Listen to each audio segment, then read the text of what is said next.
record the session. Sorry, there we go. We're recording the session, so folks who haven't had a chance to participate today will be able to see it. So welcome, everybody, and thank you for joining us this afternoon for this brief overview of our financial literacy grant opportunity that is generously made available through the support of Wells Fargo. My name is Greg Smith. I'm Executive Director of the Florida Literacy Coalition. Excuse me. Got a little bit of a cough going. It's my pleasure to welcome you today and talk with you a little bit about this initiative. I'm joined by my colleague, Dana Williams, who is our ESL program coordinator and is helping us to manage this grant application process for this round. If Dana, if you can bring up the slides, I'd appreciate it.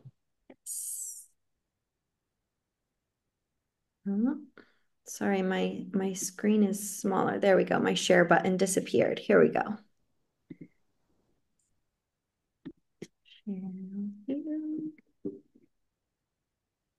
Okay, very good. So if you want to.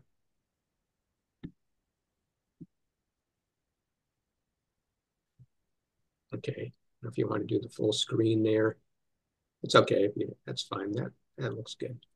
So good. So financial literacy. So we've been doing this initiative for I think about 7 years now with the with Wells Fargo support. It's a wonderful project that really helps. We hope play some small role in educating students throughout Florida about financial education and financial literacy. This is an integrated model, and it's much like our health literacy initiative, for those of you who may be familiar with that one, where we provide grants of up to $5,000 to incorporate financial education into your adult education literacy, ESL, or family literacy programming. And so if you can move to the next slide. And I may be preaching to the choir a little bit here, but just to share the importance of why financial education and financial literacy really are crucial skills. Financial literacy at its heart is the ability to understand and manage your money. It's that simple. It includes knowing how to budget and save. These are all topics that we talk about during the program. And invest, understanding credit's a big one. Understanding a little bit about taxes and the income tax credit, which is a great benefit to a lot of individuals with limited means. Recognizing how to avoid potential scams, which is it's a growing issue with all of us. So really being financially literate helps folks make better decisions about their finances and reaching their financial goals. And here's a few examples of some statistics as to why it's important. A little over a third of individuals with credit cards pay only the minimum balance every year. And this is an important topic to talk about because credit cards have crazy high interest rates, and especially nowadays. And so understanding how you can really work with credit cards and have them as a really nice tool, but not to get too behind on your payments because it can get very costly. 46% of individuals lacks a rainy day fund. 19% of Floridians, according to one study, spend more on a monthly basis than their income. So they're sort of running deficits, which you can only do for so long.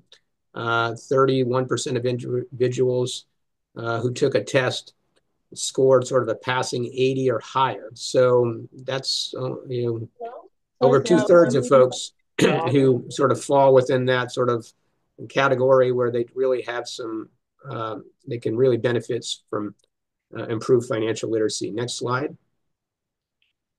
Here's a few more statistics. 54% report being worried about finances. 60%, this is a really, I think, a telling one. 60% of folks, and this was a national study they've done a number of times, and the data's been pretty consistent, report that they have they don't have savings that would cover an unexpected expense of $1,000.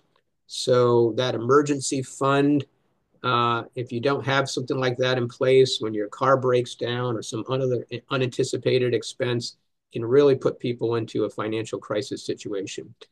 And about half of students or individuals report worrying about their ability to pay their bills on a monthly basis. Next slide. So there are a number of research studies that have really pointed to the positive impact of financial literacy education. We're citing a few statistics here. We're not doing a real deep dive on this, but there was an interesting study that really called out how women in particular can really benefit from financial literacy. All of us, to some degree, can really benefit uh, regardless of income and education level. But one study really called out or identified that financial literacy has the greatest positive impact on those with the least education. So this is why, in part, it's really tailor-made for a lot of our programs and can have really a significant impact on students, which is speaks to our next slide, if you can move forward. These are the results of our program, our initiative from last year. We had 8 wonderful organizations that that we partnered with who had applied for this grant and received it last year. We served 528 students, or these programs collectively served 528 students last year. And over the course of the initiative, we've served 6,400 students overall. So part of the process is asking students for feedback with regard to whether what they've learned has helped them in their daily lives. 60% of students, and we also give a pre and post health, financial literacy knowledge assessment. 60% of students demonstrated marked improvement in their financial literacy skills when we asked them if they'd recommend the program, if they share information. You can see the numbers are quite high. Do they have a better understanding of scams and fraud and identity theft? All the students said that they found that information very helpful. Um, 44% of them established a checking or savings account. We have found over the years that a lot of students are unbanked. And so talking with them about banking and the advantages of banking, and also some of the resources like a Bank On that help people who are unbanked and may have had an adverse situation in some regard with a bank to be able to reapply successfully and get a checking or savings account. Um, and of course, budgeting and developing a spending plan and kind of just looking at day-to-day tools that you can use to manage your money better. That's all part of the equation. Next slide. So that brings us to our main topic here, which is our grants. And we're fortunate that we're going to be able to offer one additional grant this year. But at this point, I'm going to turn it over to Dana to review with you the grant application process. Dana? Thank you. Hi, everyone. Good afternoon. So as Greg said, we're going to be providing this year 9 grants of up to $5,000 for your organizations to help our adult learners to make better financial choices. And let me show you here, okay, a little bit about the eligibility criteria. So you must be a 501(c) nonprofit or government-based agency.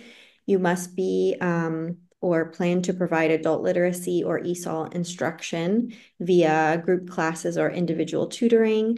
And you must be in one of the 46 Florida counties served by Wells Fargo. And we'll talk a little bit later in the presentation about these reporting guidelines. As Greg mentioned, we do have a pre and post assessment for the students and then a further study for the students and instructors. Let me go over now to our webpage. So let me. Okay, so here is our web page. It should come up if you, I typed in Florida Literacy Coalition financial literacy, and it will come up. Um, I'll also leave the link in the chat box so it's easily accessible to you. On this web page, you can see the application process here. We have our application template that you can fill out. It makes it really easy. We also have more information here in the guidelines, an FAQ page, and also a checklist as you're working through the application to be sure that you have all the documents that you need. And our application deadline is on November 11th this year. And let me quickly show you our jot form. So this is where you'll actually be submitting your application package. So this is the jot form. So information about your organization, a few questions about, again, your organization and your plan. And then down here, we have the upload for you to upload the PDF of your narrative and budget. That's that application template that's available on the website. And you'll upload that here, and then your budget. And if you would like to if you would like to upload any supporting materials, this might be a flyer from your program, a newsletter that you send out to your organization or to donors, anything that sort of shows the strength of your program that will help our committee make their decision. You're encouraged to do so, but it's not required. And now, okay. So that is our online application. Again, you'll submit your narrative. So this will be the template includes all the section headlines for what we would like to see in your narrative. And it's great to please provide specific details, including these measurable objectives, the total number of students that you are looking to serve, because that'll again help our committee. The more detail that's in the proposal will help our committee make their decisions. And then if you're a returning grantee, you can provide details of the outcomes that you achieved in this previous grant year. We talked a little bit about the supporting documents, your financial information, and then any letters of support or information about your organization that you would like to share. We looked at the application online. Also in the application template, we have this budget template as well. Again, you do not have to use our template, but you are welcome to use this template. Again, detailing how the grant funds will be used, the more detail, the better. Up to $1,000 can be spent on equipment. And then also if you would like to budget some funds to attend the literacy conference in the spring. That is allowable as well. So the program expectations for receiving this grant will be to implement a financial literacy curriculum with your students, to form community collaborations and partnerships. These could also be ongoing collaborations and partnerships that your organization already has. And then also to incorporate a project-based learning activity at the end of your course. And there are no set programming hours that we require, but they usually grantees spend about an average of 20 hours per class, including the activities and the projects, just to give you a guideline of the hours.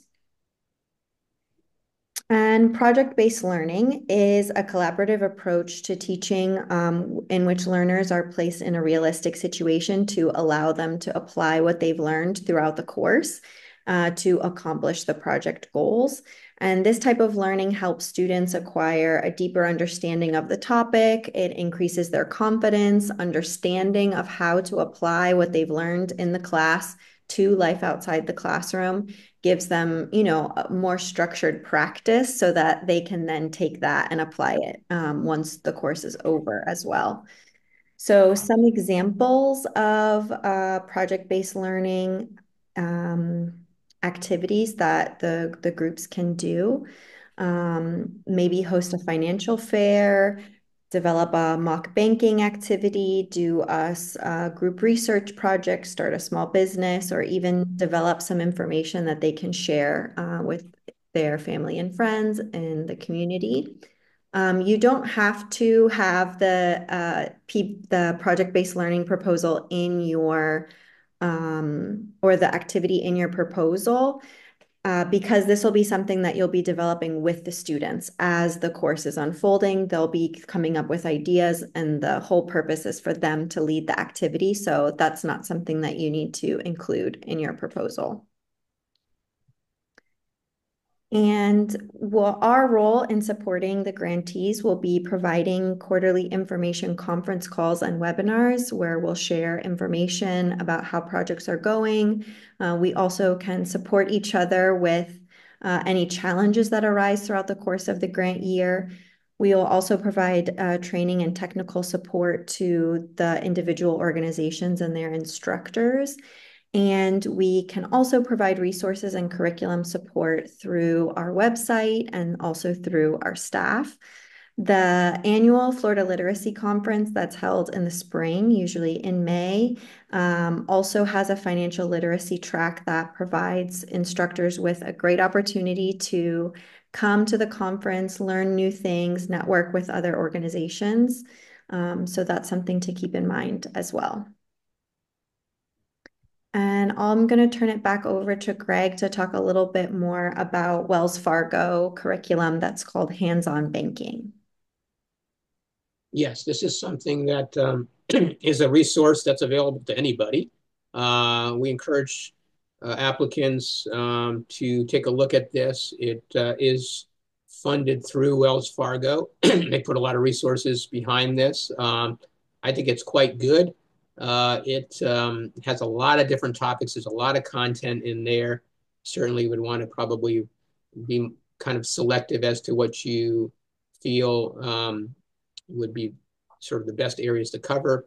And we will provide some guidance to grantees too in terms of some of the content areas that are included in the pre and post assessment. It's sort of a core stuff around budgeting and credit and things of that nature. But it's not a requirement to use hands-on banking, but we definitely encourage you to take a look at it. A lot of the programs do use it or incorporate it in some fashion. And the link will be coming up here in a minute. We'll share the link. I actually posted the slides here in the chat, so you'll have the link for that. So I think the next slide also has some resources. Oh, I'm sorry, reporting requirements. I'll let it go back to you on that, and then we'll come back to the instructor resources. Okay. Yeah, so as we mentioned a little bit earlier, the reporting requirements for this grant, the grantees, the organizations, you all will be required to submit a short mid-year report. This is more informal, just to tell us how the projects are developing, and then a more formal year-end final report. And we also have these pre and post assessments for the students. There are paper and online versions that are available. We also have the survey available in English, Spanish, and Haitian Creole. So students are able to take that assessment in the language that they feel most comfortable. And then we also have some teacher and student evaluation surveys at the end of the program, which again is there, for the instructor and the student, their experience of the program, the things that they liked, suggestions for improvement if they have any. And we also have a number of instructor resources. So again, Greg mentioned that hands-on banking. Right. The National Endowment for Financial Education has a lot of great resources. These are just a few. My Money, which is really good for low-level students. It has it has a very low entry point in terms of sort of very basic information that you can build on, which is through it's actually a special initiative through the Florida Chief Financial Officer's Office. But this last link here, I'd encourage you to take a look at it. We just have a lot of different resources that we've found over time and listed on our website. MoneyWise is very popular. Um, Take Control of Your Money, uh, which is offered through the Keys Federal Credit Union. There's just a lot of good resources out there. So we encourage you to take a look at these as you're kind of developing your program. And we will go ahead and turn it over to you all if you have any questions. And is there anybody here who has a current program that might be willing to say a few words? Does anyone have a current grant?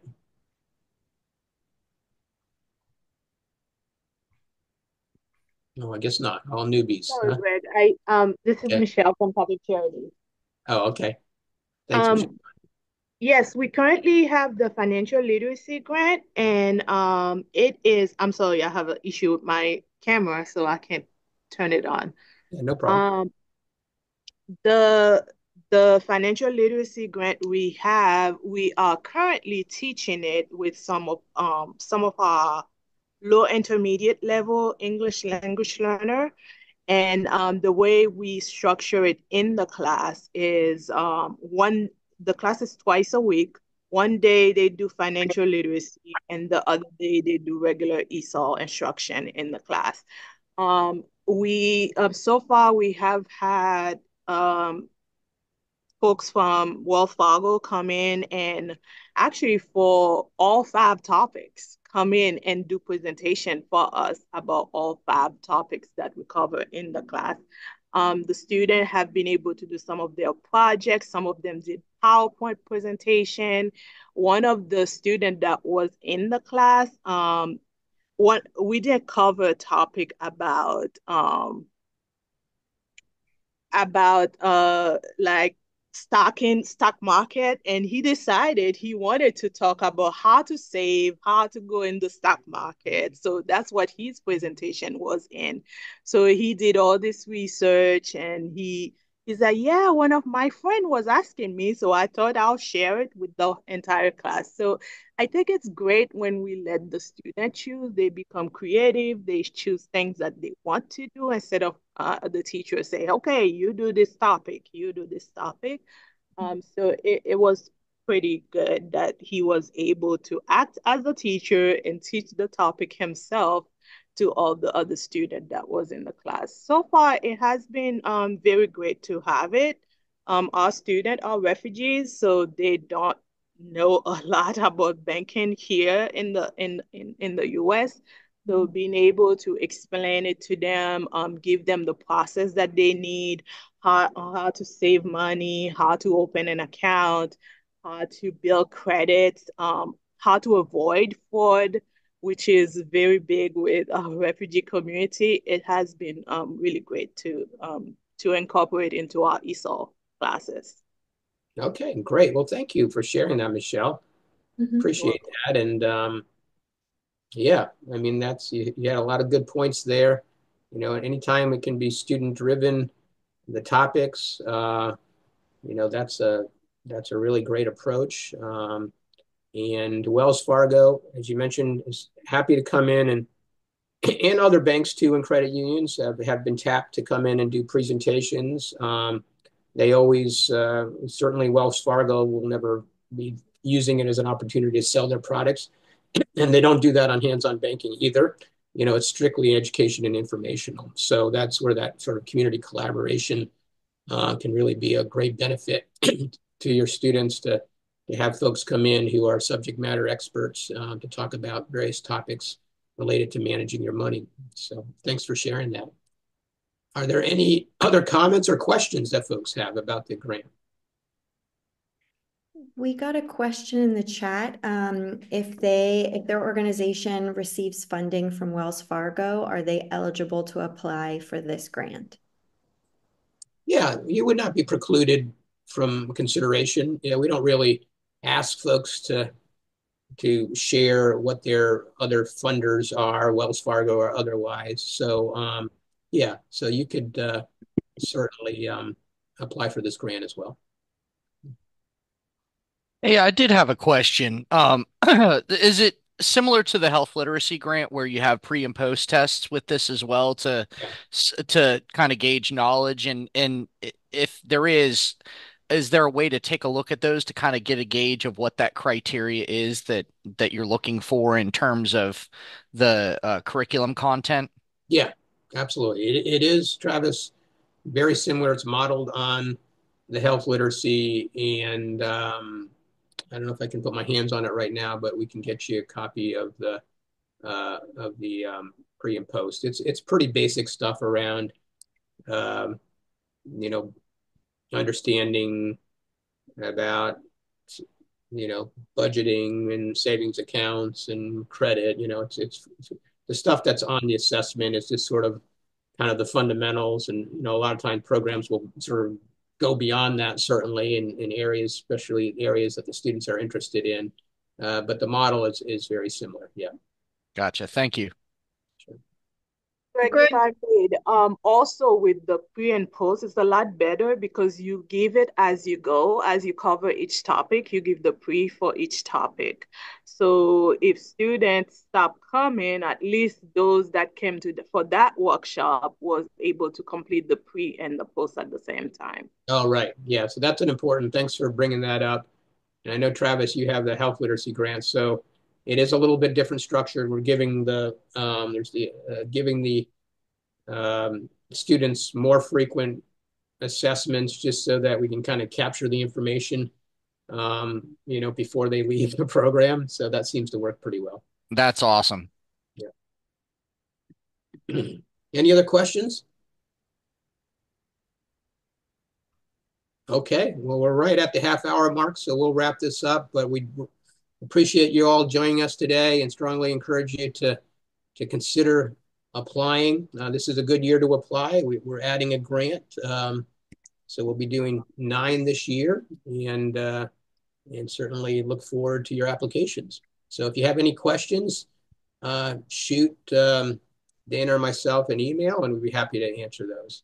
There's also an FAQ section on the website as well, which has some of the commonly asked questions. You might want to check that out too.